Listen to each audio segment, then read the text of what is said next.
Hi, good evening, everyone. My name is Julia Johnson, and I'm making another video.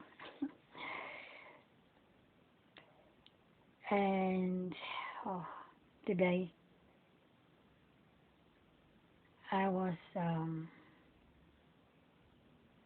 I was wondering if I'm still doing the right thing. I'm still busy with the mindset, changing perspective, looking at things differently. We want to see a new world. We want to see things change, and we want a world where things are different. Everyone is sick and tired of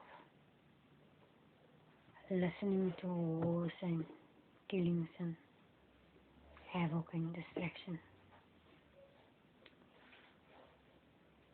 I'm still busy with the mental capacity, and as I was looking at things from a different perspective, I realized there's a lot of things that we don't understand. There's a lot of things.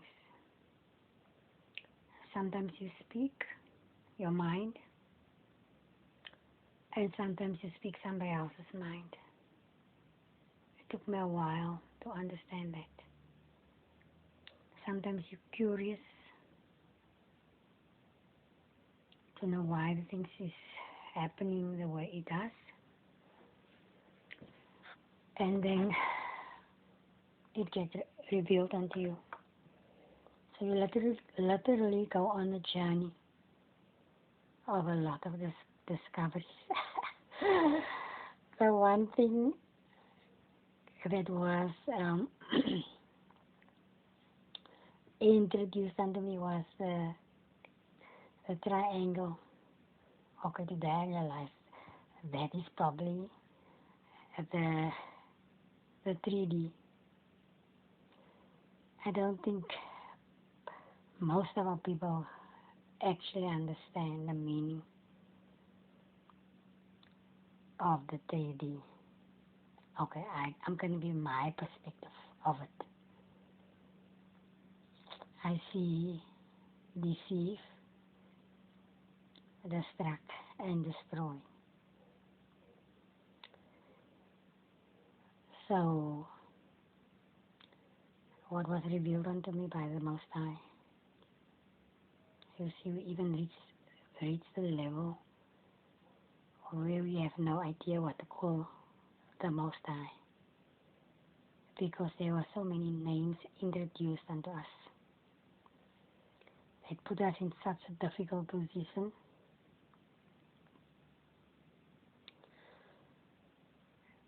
Because constantly the name of the Most High is changing. Now I can only imagine how many times our names have been changed. So the thing is this: the revelation that I had was, or that was revealed unto me, was the triangle.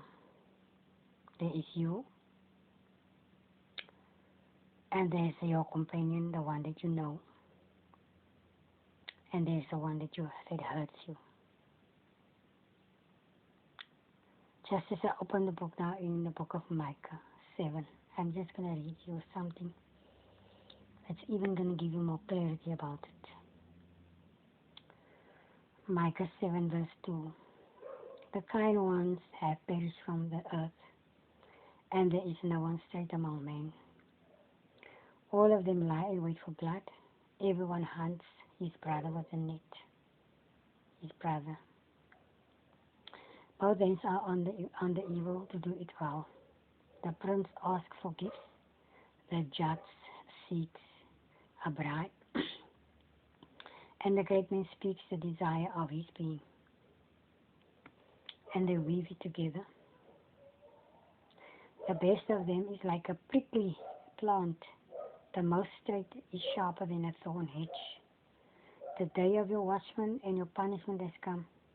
Now is their confusion. Trust no friend. Rely on no companion. Guards the door of your mouth from her who lies in your bosom. For a son is despising father. Daughter rises up against a mother. Daughter-in-law against a mother-in-law. The enemies of a man are the men of his own house.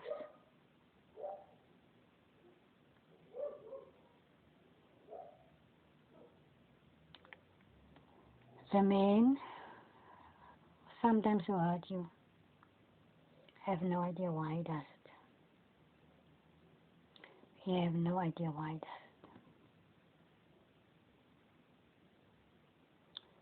But the one who is so close to you, the one who is closest to you, is desiring your heart, your kind of kindness, your beauty that is coming from within, your ability to pull people towards you, the grace that the Most High put upon you, your talents. While I was coming now from my daughter's house, I went into my kitchen and a memory did come back. Many years ago, I was so a small child. I think it was in the first grade or in the second grade. I mean, I went to school when I was very older because the school was too small. So I was already 8 years old when I went to school for the first time. There wasn't enough space, so they took the bigger children and let the smaller children to stay another year at home. Actually, that was to my advantage. So I had this dream about me and my niece. We were walking on this sand path, and she was walking in front of me. And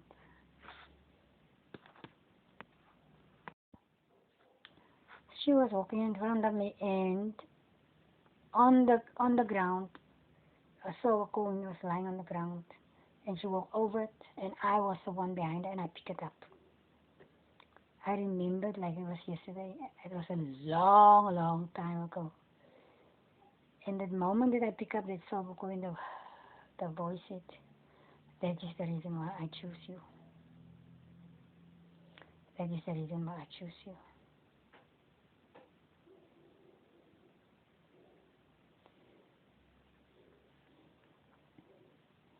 I think it was a 20 cents that I picked up. God created each and every one of us for a purpose. And I wouldn't say because we are better people than other people. I would rather say we look at things differently. We first try to help before we judge. We first try to help. We first analyze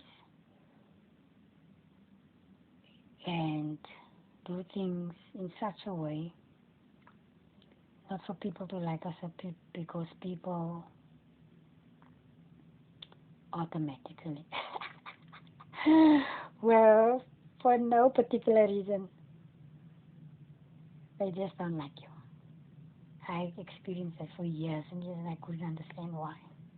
I couldn't understand why in the name of the Most High. I was at that point where I believe I am the kindest person that is in my area. I don't know why people was hating me. There was even a time in my life that I wanted to just to fit in. Just to fit in. I was never nasty. I mean, it took me a long time to say something rude to somebody. a very, very long time. And when I gonna do something like that, I'm standing in my right. Because I will let you do a thing. I mean, that was that time. Now, and if I now I'm right, I'm going to stand on my right. I'm gonna stand on my right. And now, I don't wait that long anymore. I'll confront you very, in a very respectful manner. We don't have to be dogs to tell the next person that I don't agree with you. But now I reach a level where I understand who I am. I don't have to fit in. I know what is the things that I had to work on. To come back to the mental capacity of the 3D. You can't judge by what you see. Because seeing is deceiving. You can't judge by what you hear either. You can't. Most of the time you see the people who do nasty things at you, what to you. And when you go to those people and ask them, why are you doing these things to me? They say, I have no idea. You ask, what did I do wrong to you? Because I would like to apologize. And they said, I don't think you did anything wrong. There's not a thing that I can think that you do wrong to me, because why? I can only remember the one time where there was the discussion about your wedding, and we were excluded. Oh, okay. I go to a couple of them and go and apologize to them. I didn't do anything, but I go and apologize because I have no idea why they are doing these nasty things to me. And they ask, but what did you do to us? I said, I don't know. Maybe I was too judgmental, because it is the only thing I can think about where I approach you maybe too straight. Where I was normally gave them dreams and revelations that was given to me to warn them, to change their ways and to change their perspective and to stop doing the things that they're doing.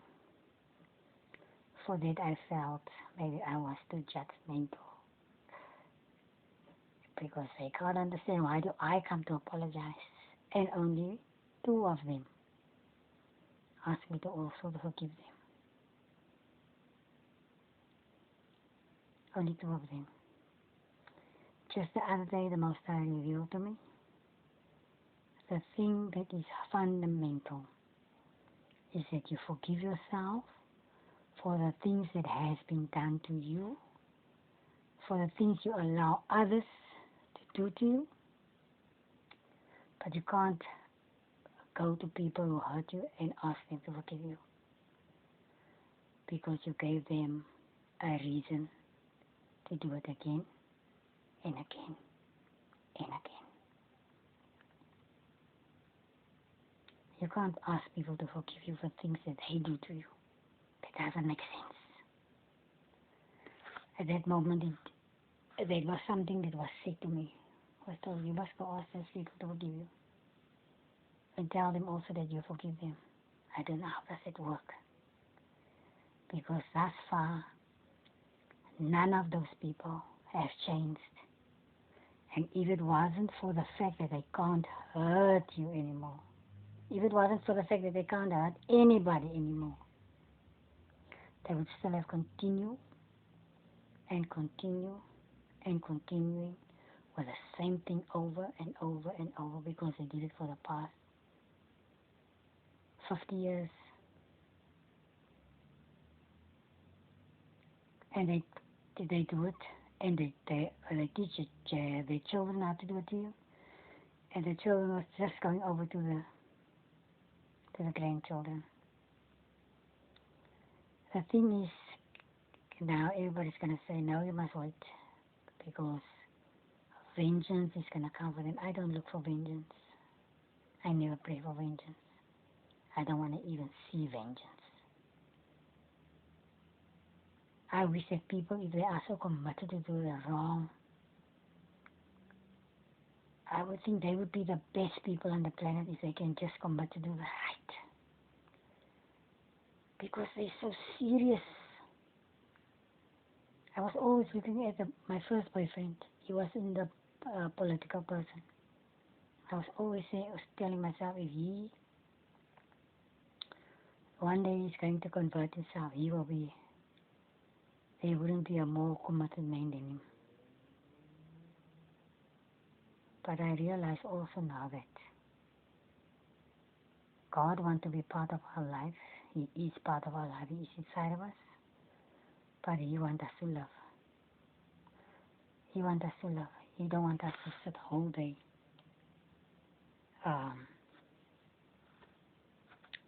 looking at the Bible, whole day, dedicate our lives just to Him. He wants us to enjoy life. He wants us to make mistakes so that we can learn from our mistakes. He wants us to have families. I recall and I remember the story of Pharaoh. When the midwives of Pharaoh tried to kill all the children, God came back to them and made a promise to them. If you stop killing the children, I will give you families. He didn't say I'm going to give you money. He didn't say I'm going to make you rich. Because He understands the value of family. He understands how fundamental it is for people and families to be together. That is the main reason why He realized I have to give the person help. Okay, we know there is two beginnings, and we know there was always, most time was always, there was no end and no beginning to that.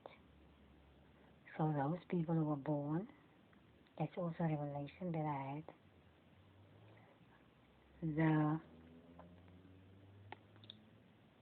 The man and the wife, or the man and the woman were created together as twins.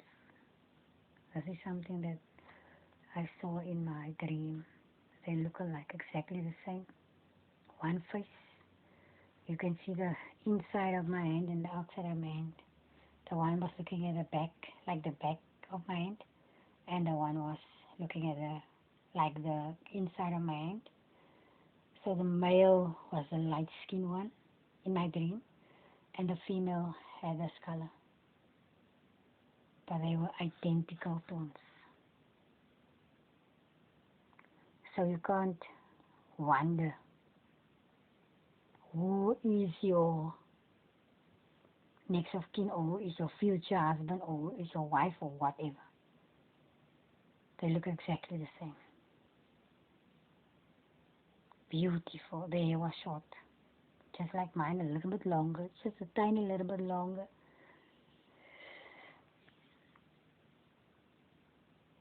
And they have the most beautiful, beautiful soul.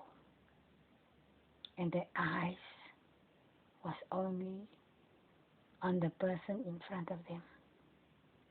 And the person in front of them can see from the front to the back. I don't know if it was souls. Yes, we were souls in this form.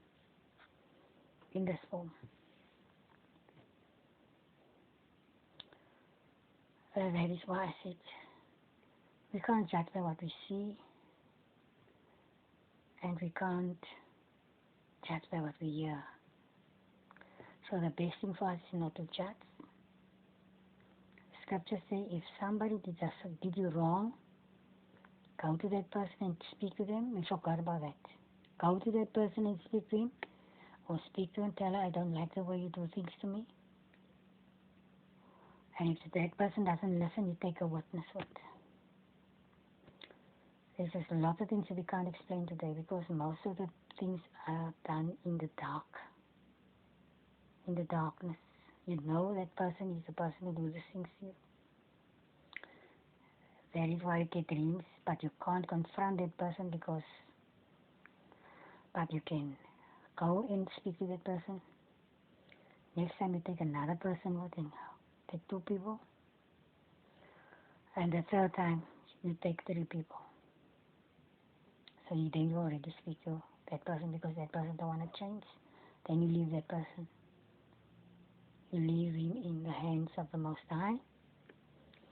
And then you pray.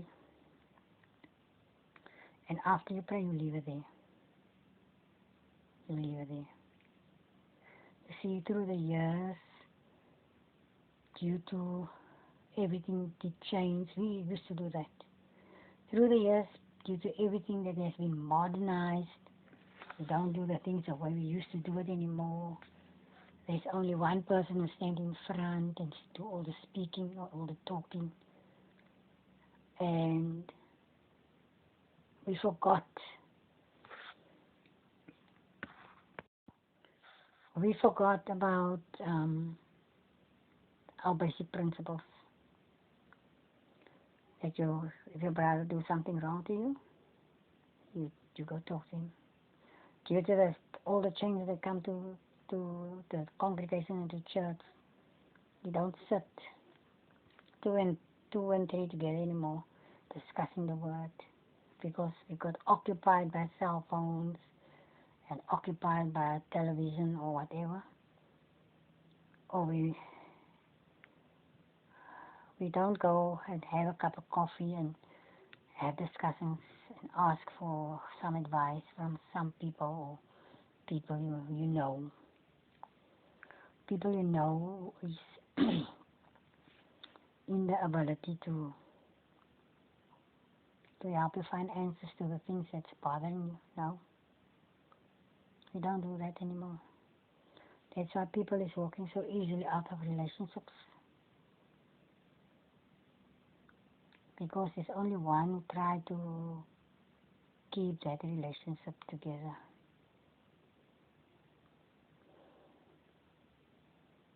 There's always one.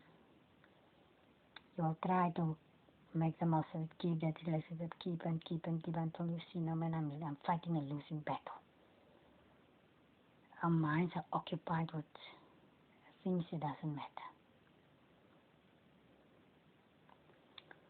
So now in the 3D, you realize now that person who did you wrong was also an instrument. So what do you do now? You stand at a crossroad. Because why you can now go and howl your lungs out and threat them and go to the court. Nothing is working. Nothing is working like it used to work. So you know now, if something is unexplainable, there's a higher explanation. So this is not a battle that you can fight on your own. You have to give it over to the Most High. So today I was trying to fix something.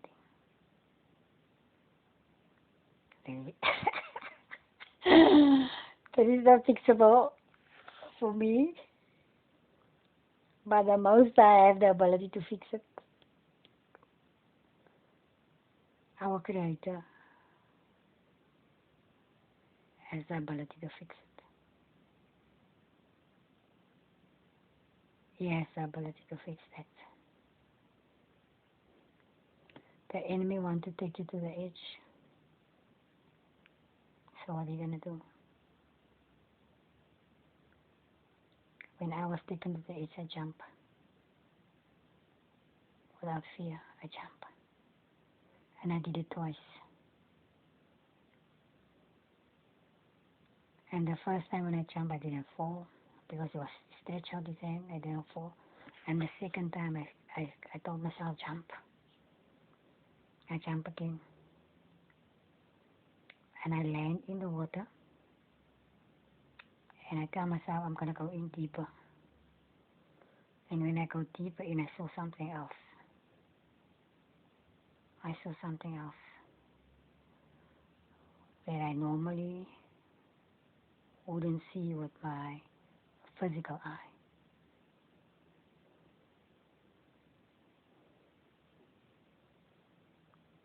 We should put our things in the hands of the Most High. For now, this thing that we're in, it's not our battle. It was not our battle. The little attempts that we try to fix ourselves in such a way that we can live in this world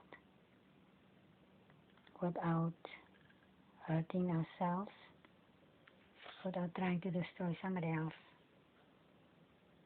and still survive.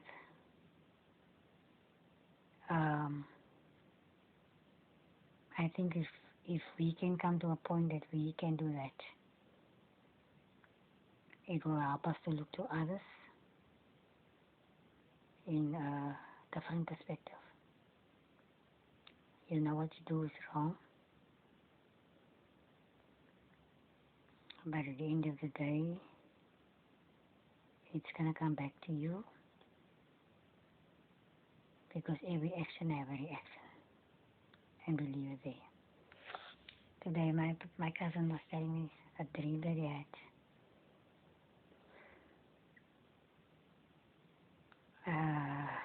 He dreamed, I don't know, either he was walking with it, the woman was walking with a child, and he saw the lion was coming, and the lion grabbed the child and ran away with the child. And you know, deep down in his heart, the lion is going to come for him because he thought it was his child. The lion is going to come for him eventually, and the lion did come for him, and then the lion came, he bite the toe of the lion. And he wasn't sure if the lion could feel that he bite the toe, or he just keep it in his mouth, and he bite the toe.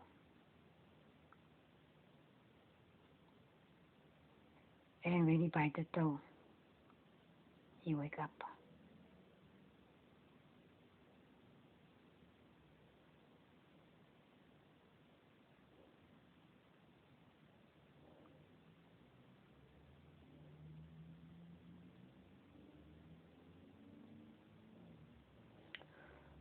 We are living in a world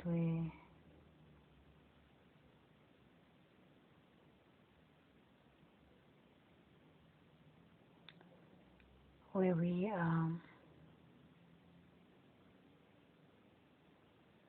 sometimes are in such a position that we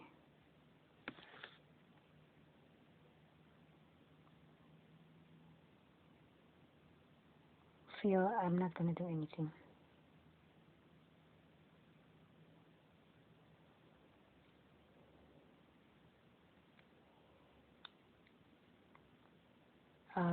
The 21st of December, something very miraculous was happening. We made it. It's now April. It's another tense time, a very tensional time. The shift was on the 20th of March. The handover of the keys was in 2007 already. The ruling party is now the children of Joseph.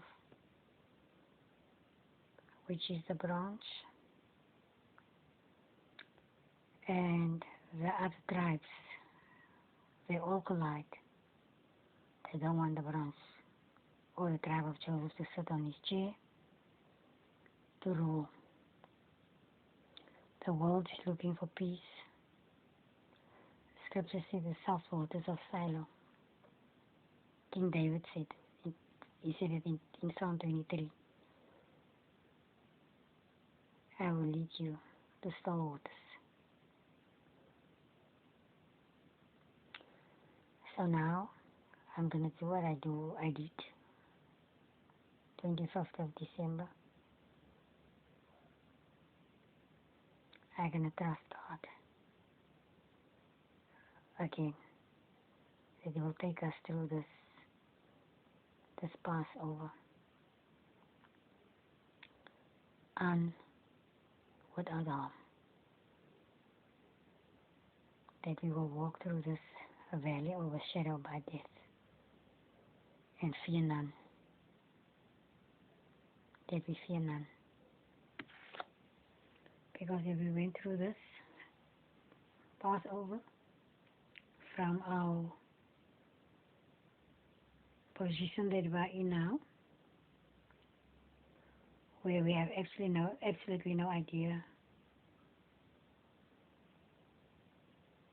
where are we going, but that we rely that the Creator of this world, the Creator of the heaven and the earth, that He will take us through to our destination.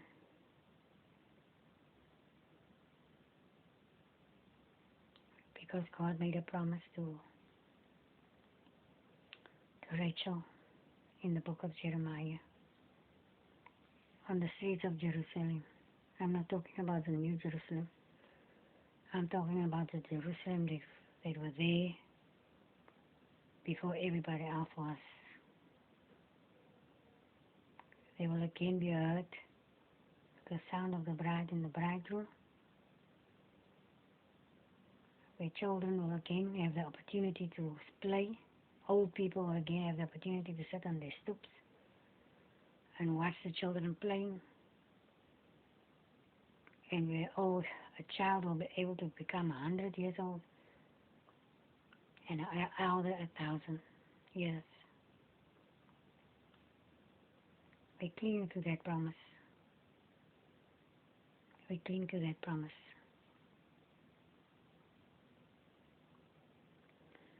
God is not a liar.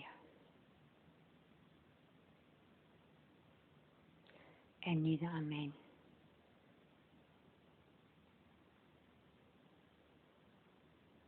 Neither are men.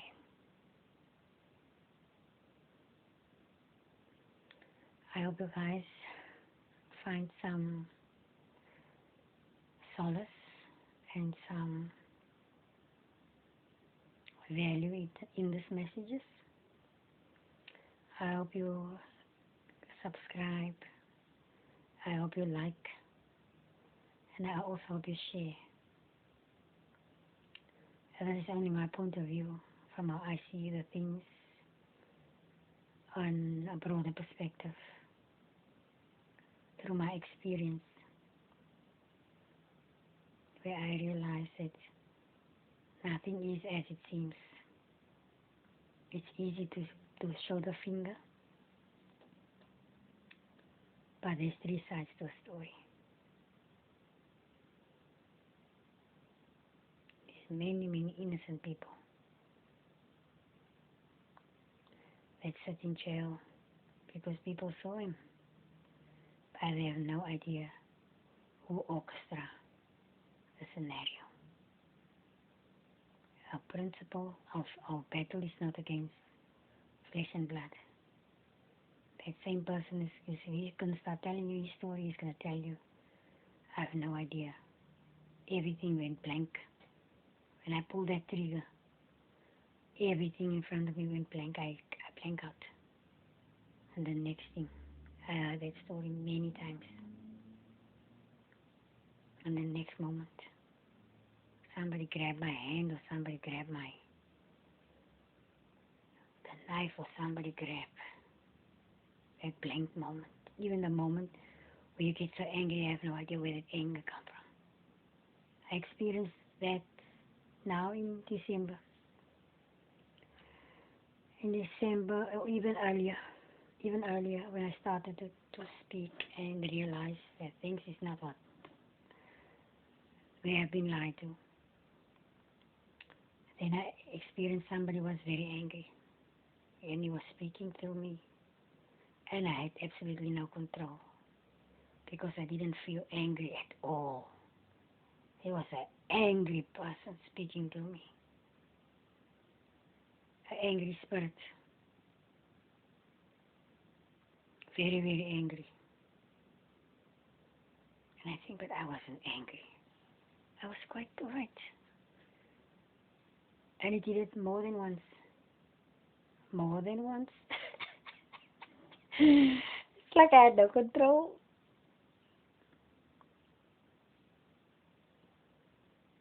And he was speaking his mind. He was actually probably trying to sabotage me, making me look like a fraud and a liar.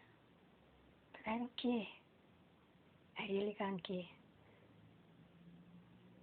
what they try to do. I know who I am and what kind of person I am. It's just like I said, I'm now trying to focus on myself. I used to focus on the well-being of others. I used to focus on my environment and on my children. But I realize I am as important as anybody else. Even more important. I just want to tell you guys, yes, as young people, to but as older people, most of them already realize that you are more important. There come a time in your life where you have to focus on your surrounding and things that is around you, because I know now. I'm at ease, and I'm also at peace, because I pave my future. I paved the roads for my future with the things I did. And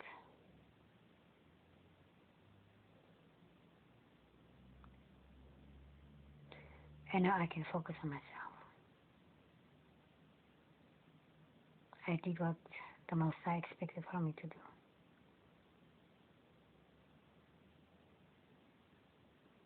And sometimes enemy will come and snatch,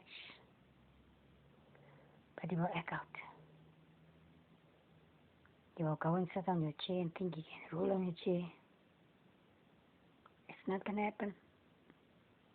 It's not going to happen. Nobody could even sit on the chair of King David. Nobody could. That castle is still here in Cape Town, here in South Africa. It's still empty. Nobody can get in there. Nobody could rule the way he ruled. He ruled for 70 years. Do you ever see any president? Do you ever saw any president that ruled for 70 years? For 70 years, 5 years, 10 years. 10 years is the longest. None of them could sit that long. 30 years in the one country, 40 years in the other country, because he was a kind person. He was a king with a heart. He was a king that was looking after his people. He did protect his people from every animal. Every lion, the jaws and the claws of every lion, he was protecting his people. Scripture's talking about the sheep. The sheep refers to his people. He wasn't afraid of a lion. He wasn't afraid of a snake. He wasn't afraid of anything. He break the jaws. He break the jaws of anyone who tried to come close and near to his sheep. And they voted for him for as long, until he was killed. 70 years he was on his reign. Never ever was there a president a king or a queen like King David, not even his children. Solomon was not King David's son. I think Solomon was busy with dark matters. That's why Solomon had so many wives.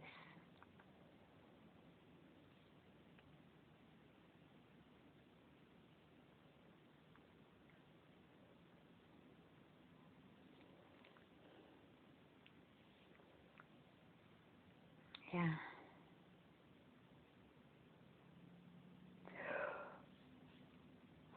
Sorry guys. That is my contribution about the mind that needs to be changed. I hope you all are well. And I hope you guys subscribe and like. And I hope there's something valuable, fruitful, something that can relate to you, something that in this message that will change your perspective about things. If we're gonna fight each other, we're gonna fight a losing battle. It's time that we collide. Okay. As one people forget their past. Forget it. There's absolutely nothing that we can do about the past in such a way. Forget about the past in such a way that it doesn't stir hatred. I don't say erase it. So that you don't fall in the same trap again. Don't fall in the same trap. You don't want to fall in the same trap again. You can write it down what happened to you. Write it down what happened to your family. Write it down how you come to this. But don't let it control you. Write a history book. Write a story book. And don't sell it. Don't sell. Don't sell it. Keep it there for your children to read it and ask them not to sell it. Keep it for your children. Let your children send it from generation to generation. Don't sell what happened to you in the past. Don't sell it.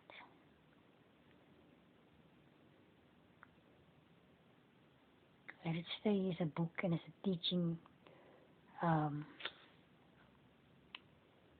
platform for you and your children, so that they can also learn. This is the mistake my father made, his father made, and his grandfather made.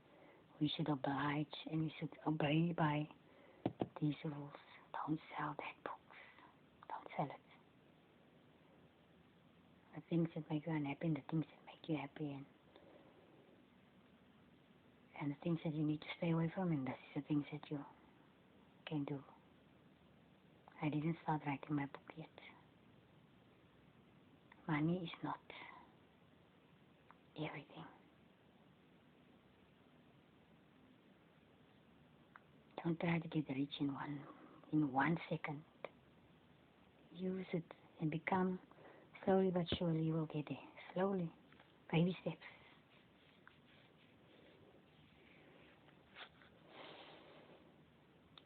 Thank you very much, guys. I appreciate every like and every view.